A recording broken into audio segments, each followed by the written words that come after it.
Hello dear all, welcome to our channel Smart Indian Model School. Smart Indian Model School present Smart Indian EduFun classes.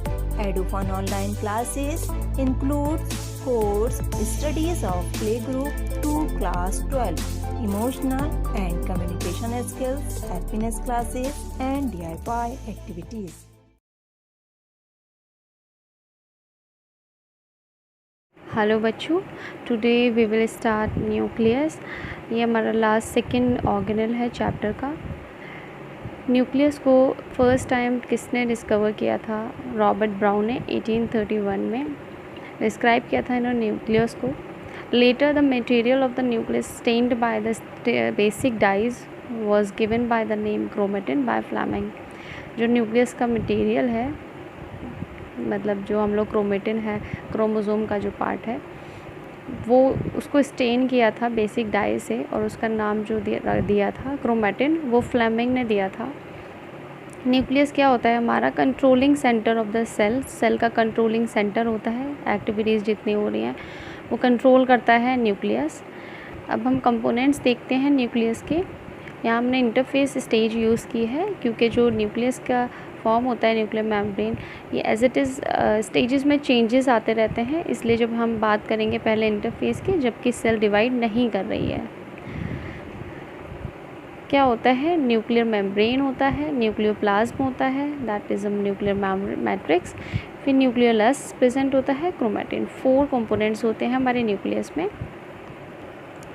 First one is nuclear membrane और nuclear envelope. Double membrane होती है, parallelly होते हैं, spaced by 10 to 15 nanometre, called perinuclear space. जो space होता है दोनों membrane के बीच में, ये जो दोनों मेम्ब्रेन है हमारी, इन दोनों के बीच में जो स्पेस है, it is called perinuclear space, forming a barrier between the nucleus material and cytoplasm.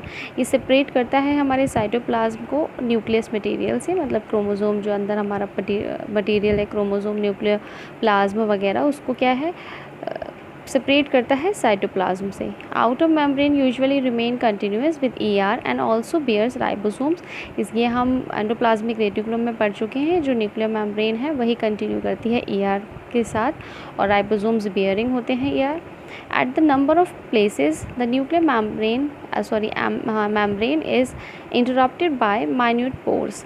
जो न्यूक्लियर मेम्ब्रेन है वो इंटरप्टेड होती है, मतलब उसमें पोर्स प्रेजेंट होते हैं, that are called nuclear pores, formed by the fusion of its 2 membrane. Fused हो जाती हैं और पोर्स क्रिएट होते हैं। फंक्शन क्या होता है इनका? Nuclear pores provide the passage through which the movement of RNA protein molecules take place in both the direction between nucleus and cytoplasm. दोनों ही डायरेक्शन में इनका मूवमेंट होता है, आरएनए का और प्रोटीन्स का। जब प्रोटीन सिंथेसिस करनी होती है तो जो हमारा डीएनए है, न्यूक्लियस है, वो क्या आरएनए प्रोवाइड करता है इसको। मैसेंजर आरएनए जो होता है, हमने पढ़ा था राइबोसोम्स में, वो हमारा डीएनए प्रोवाइड करता है राइबोसोम को, जिससे कि प्रोटीन सिंथेसिस होती है। प्रोटीन जो सिंथेसिस होती है हमारे न्यूक्लियस के अंदर नहीं होती है, बाहर होती है, पर वो अंदर इसीलिए आती है क्योंकि राइबोसोम्स जो हमारे सिंथेसाइज होते हैं वो न्यूक्लियस के अंदर होते हैं और उनके लिए हमें प्रोटीन्स की ज़रूरत होती है। सेकेंड कंपोनेंट है हमारा न्यूक्लियर मैट्रिक्स और न्यूक्लियोप्लाज्म। Network of protofilaments. ये प्रोफ्लामेंट्स का नेटवर्क होता है जो न्यूक्लियर मेम्ब्रेन के अंदर पूरे में फैला है। आउटर न्यूक्लियर लैमेले होता है जो बाहर की साइड में होता है, और एक होता है इनर साइड में। बाहर का जो होता है स्ट्रक्चरल रोल प्रोवाइड करता है, maintain the shape of the nucleus. और इनर न्यूक्लियर लैमेला का जो रोल है अभी तक नहीं डिस्कवर किया गया है।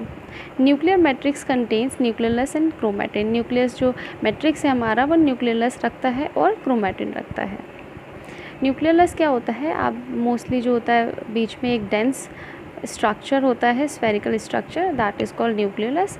क्या होता है? स्फेरिकल स्ट्रक्चर्स होते हैं ये। It is continuous with the rest of the nucleoplasm and it is not a membrane bound structure.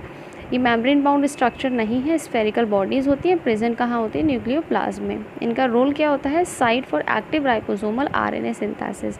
जो आरएनए के, जो राइबोसोम के लिए जो आरएनए सिंथेसाइज्ड होता है, राइबोसोमल आरएनए, वो यहीं इस न्यूक्लियोलस में सिंथेसाइज होता है। ये वन भी हो सकते हैं और मैनी भी हो सकते हैं। फोर्थ हमारा कंपोनेंट है क्रोमैटिन। इंटरफेस में जब हमारा सेल डिवाइड नहीं कर रहा होता है तो ये जो क्रोमैटिन होते हैं, nucleus has a loose and indistinct network of nucleoprotein fibres called chromatin. Nucleoprotein fibres होते हैं, मतलब न्यूक्लिक एसिड होते हैं अलॉन्ग विद प्रोटीन्स, मतलब डीएनए प्रेजेंट है और प्रोटीन के साथ हिस्टोन प्रोटीन्स होती हैं यहाँ पर। During different stages of cell division, cell shows structured chromosomes in place of nucleus. हाँ, जब हम सेल डिवीज़न पढ़ेंगे तब हम देखेंगे, जब डिवीज़न होना स्टार्ट होता है तो जो क्रोमैटिन होते हैं, जो थ्रेड्स, ऐसे फाइबर्स नेटवर्क है जो लूज़ है, वो कंडेंस्ड होना शुरू हो जाता है। कंडेंस्ड होकर वो एक स्ट्रक्चर एक्वायर करता है, that is called chromosome. Chromatin contain DNA, some basic proteins, that is histone, non-histone proteins and RNA. A single human cell has approximately 2 meter long thread of DNA. एक single human cell के पास approximately 2 metre long जो thread होता है DNA का होता है। अब वो कैसे इसमें होता है, कंडेंस्ड फॉर्म में हिस्टोन प्रोटीन के। ये सब स्ट्रक्चर्स आप अपने फर्दर स्टडीज़ में पढ़ेंगे। Distributed among it's 46 chromosome. यहाँ क्रोमोसोम्स का जो नंबर है 46 है। ह्यूमन बींग्स में 23 पेयर्स, जिसमें 22 सेम ऑटोनोमस पेयर्स होते हैं और 1 पेयर होता है सेक्स क्रोमोसोम्स का। Now let's talk about chromosome. During different stages of cell division, cell shows structured chromosome in place of chromatid. हमने पढ़ा था जो chromatids होते हैं वो फाइबर्स थ्रेड्स हैं हमारी। जब डिवीज़न नहीं हो रहा है, जब सेल डिवाइड करना स्टार्ट करती है, डिफरेंट स्टेजेस पे जो है क्रोमोसोम जो होता है वो स्ट्रक्चर्ड क्रोमोसोम में कन्वर्ट हो जाता है हमारा क्रोमैटिन। नंबर क्या है, 23 पेयर्स ऑफ क्रोमोसोम होते हैं ह्यूमंस में। Every chromosome essentially has a primary constriction. जो हर क्रोमोसोम जो है प्राइमरी कंस्ट्रक्शन रखता है, जिसको सेंट्रोमियर कहते हैं। ये देखिए कंस्ट्रक्शन है यहाँ पर, ये क्या है, सेंट्रोमियर। कंस्ट्रक्शन को सेंट्रोमियर कहते हैं। और यहाँ पर जो ये डिस्क शेप स्ट्रक्चर है इसको काइनेटोकोर कहते हैं। और जो आपके ये आर्म्स हैं ना, क्रोमैटिड्स कहते हैं। नाउ क्रोमोसोम्स डिफरेंट कैटेगरीज में कैटेगराइज किए हैं कंस्ट्रक्शन के बेसिस पे। मेटासेंट्रिक, जहाँ पे सेंट्रोमियर जो प्रेजेंट है वो मिडिल में है, जो इक्वल आर्म्स में क्रोमोसोम को बांटता है। सब मेटासेंट्रिक, सेंट्रोमियर जो है near to one end of the chromosome, जिससे कि जो क्रोमोसोम है कैसे बढ़ता है, 1 शॉर्टर और 1 लॉन्गर आर्म्स।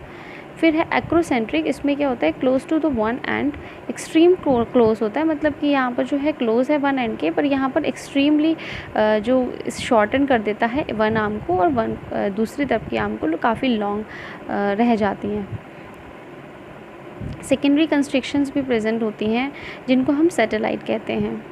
टीलोसेंट्रिक में क्या होता है, सेंट्रोमियर जो होता है टर्मिनल पे होता है।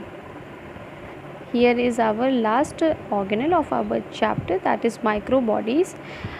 Many membrane bound minute vesicles called microbodies containing various enzymes are present in both plants and animal cells. Microbodies क्या हैं बेसिकली, ये हमारे वेसिकल्स हैं, माइन्यूट वेसिकल्स हैं जो मेम्ब्रेन बाउंड हैं, जिनके अंदर वेरियस एंजाइम्स हैं। प्लांट्स और एनिमल सेल्स दोनों में ये प्रेजेंट है। फंक्शन क्या होता है इनका, पार्टिसिपेट इन द प्रिपरेटरी और intermediate stages of biochemical reactions within the cell, facilitating the breakdown of fats, alcohol and amino acids, mainly detoxification of peroxides and in photorespiration in plants. यदि आपको हमारा video अच्छा लगा हो तो आगे की वीडियो की नोटिफिकेशन प्राप्त करने के लिए कृपया बेल बटन दबाएं और चैनल सब्सक्राइब करना ना भूलें। Please subscribe our channel of Edufun classes. Thank you for watching.